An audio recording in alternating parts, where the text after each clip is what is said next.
नमस्कार, मैं एम कुमार और आप देख रहे हैं फोर्थ पिलर लाइव। अब आते हैं आज की 5 बड़ी खबरों पर। राजधानी में कोरोना संक्रमण के बीच अपराधी हो गए हैं पूरी तरीके से बेखौफ, क्योंकि प्रशासन लगा हुआ है लोगों की सुरक्षा में और यहां पर अपराधी लगातार अपराध करने से चूक नहीं रहे। गौरव उर्फ सोनू, जिसका कई थानों में मामला दर्ज है और आपराधिक मामलों में लगातार 3 गोलियां मारकर एक युवक की हत्या कर दी और वो फरार है। कंकड़बाग थाना क्षेत्र के पास ये घटना हुई है।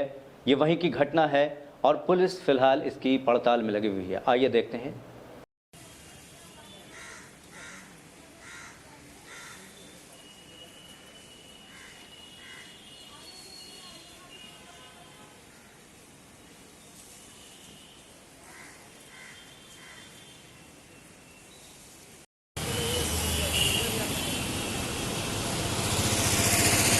कोरोना संक्रमण के इस काल में जगह जगह जितने भी जनप्रतिनिधि हैं वो लगातार सैनिटाइजेशन का काम कर रहे हैं, कोरोना संक्रमित लोगों को सुविधा पहुंचाने का काम कर रहे हैं। इसी क्रम में वार्ड नंबर 28 के वार्ड पार्षद, जिन्होंने कि आज पूरे डाक बंगला चौराहा से लेकर रेडियो स्टेशन तक पूरे इलाके को सैनिटाइज किया, उनकी कोशिश है कि कोरोना संक्रमण से उनका इलाका महफूज रहे और वहाँ पर लोग कोरोना संक्रमण से बच सकें।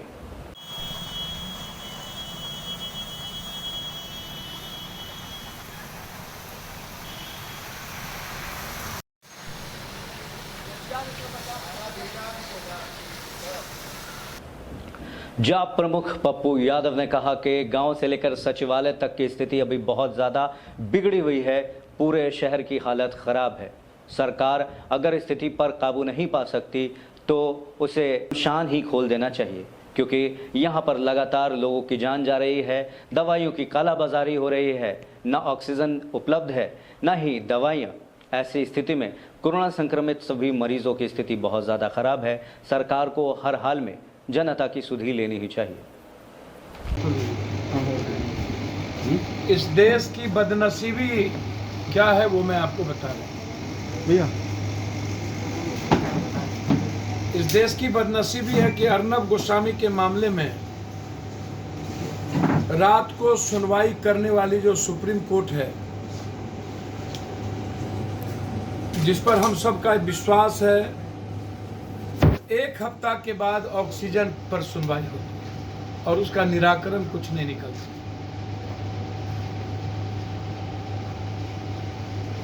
पूरा देश शमशान बन गया है। जब हम बिहार बॉर्डर गोरखपुर से होते हुए हम दिल्ली को और कूच करते हैं तो सड़कों के किनारे सिर्फ शमशान होता है। जब हम पटना से मुजफ्फरपुर होते हुए आगे बढ़ते हैं तो सड़कों के किनारे शमशान होता है।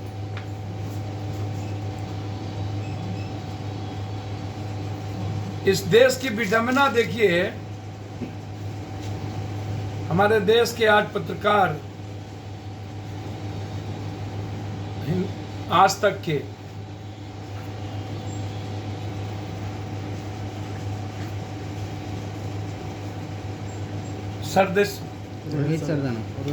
रोहित सरदाना जी और हमारे बिहार के चीफ सेक्रेटरी अभी चले गए, अरुण कुमार।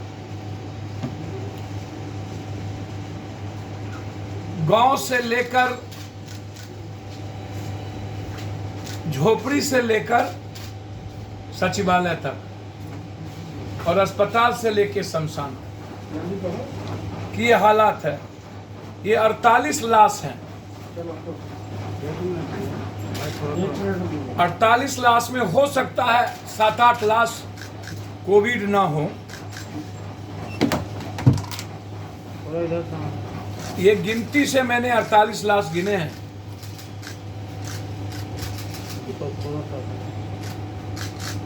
सामने दिखाइएगा भैया। और दिन में ही 48 लाश है। हाँ हटा दीजिए ना जी। और एक घाट पर है जिसमें मेरे ख्याल से 38 से 39-40 के लगभग ये पॉजिटिव लाश होंगे।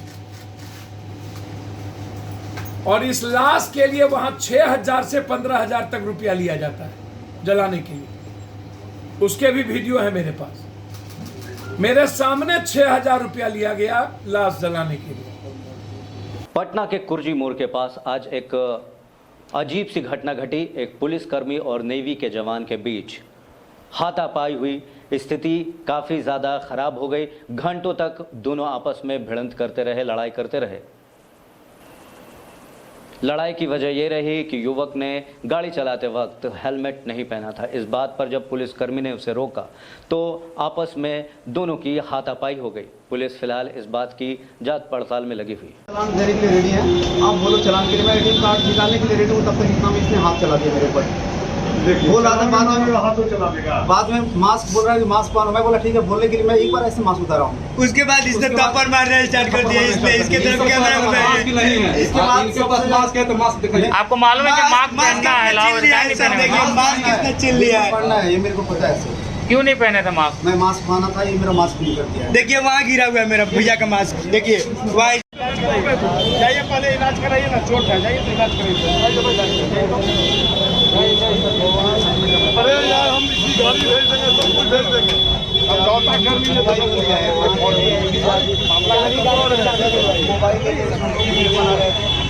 पहले इलाज कराइए, असाइनमेंट जमा करवाई। अरे 1 घंटे में तो हो रहा है। क्या हुआ था? आप पे आरोप लगाया गया मारपीट का। सर मास्क के लिए हम कहें कि मास्क आपका कहाँ है सर, और हेलमेट नहीं पहना था सर। हमने हेलमेट के चलते रोका था उनको।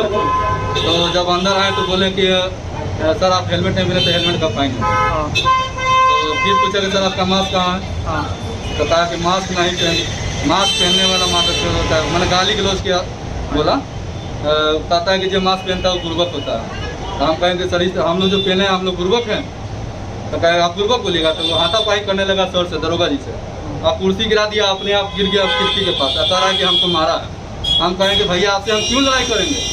और वो हाथापाई को उतरने लगा और मेरा शर्ट फाड़ दिया। जब हम शर्ट फाड़ तो बड़ी पब्लिक को इशू कर दिया, पब्लिक को बुला के मारने लगा। हमको खींचा, सारा बटन निकल गया, सारा ईंटा से पत्थर शीशा तोड़ दिया सर। अंदर का कुर्सी उर्सी सब तोड़ दिया। क्या नाम हुआ आपका? मेरा नाम अमित कुमार हुआ। तो बताइए इनसे क्या हुआ है? सर हम आ रहे थे, मेरे पास भाई के पास हेलमेट नहीं था। हाँ। उसके बाद इस आदमी ने मुझे बोला उतर जाओ। तो मैं बोला मैं इंडियन नेवी में काम करता हूँ, देखो सर ये कैब भी लगा इंडियन नेवी का। मैं बोला कि ठीक है, जितना सर आपका चार्ज हुआ उतना चार्ज काट दो। तब तक उसने हाथ उठा के मुझे थप्पड़ मार दिया। कौन मारा? और चारों रूम में बंद करके मेरे भाई को मारा। बर्दाश्त नहीं हुआ। मैं बोला मैं भी चारों रूम बंद करके 4 आदमी रूम बंद करके मारे हैं सारे सर। और अभी वो पुलिस वाला से बोल रहे हैं कि चलो हम तुम रूल और ऑर्डर खराब कर रहे हो बिहार का। अब थाना में ले जाकर मुझे मार डालेगा। थाना में लेके मुझे मारा है। अब थाना में नहीं जाना चाहते हैं। क्यों मारपीट किया? कौन मारपीट किया आपसे? 4 बार कर वो जिसका शॉर्ट का बटन खुला हुआ है, शॉर्ट का बटन खुला हुआ है, वो हमको मारे। खान साहब मारा है। खान साहब। हाँ, कहाँ से रहते हैं? सर मैं 4 व्हीलर में था, अभी विशाखापट्टनम में आ गया हूँ, इंडियन नेवी में हूँ। हाँ। और सर मैं हेलमेट मेरा भाई नहीं लगाया था। भैया लगाए थे हेलमेट। आपको मालूम है कि हेलमेट लगाना है, तो फिर क्यों गलती किए थे आप? सर मेरे को पता। बिहार के मुख्य सचिव श्री अरुण कुमार सिंह का आज निधन हो गया है। पारस अस्पताल में काफ़ी लंबे समय से वो कोरोना संक्रमण से जूझ रहे थे, काफ़ी लंबे समय से वो परेशान थे, लेकिन आज अंततः पारस हॉस्पिटल में उनका निधन हो गया। आपको बता दें कि नाइट कर्फ्यू का जिस वक्त फैसला लिया जा रहा था उस वक्त बैठक में श्री अरुण कुमार सिंह भी शामिल थे।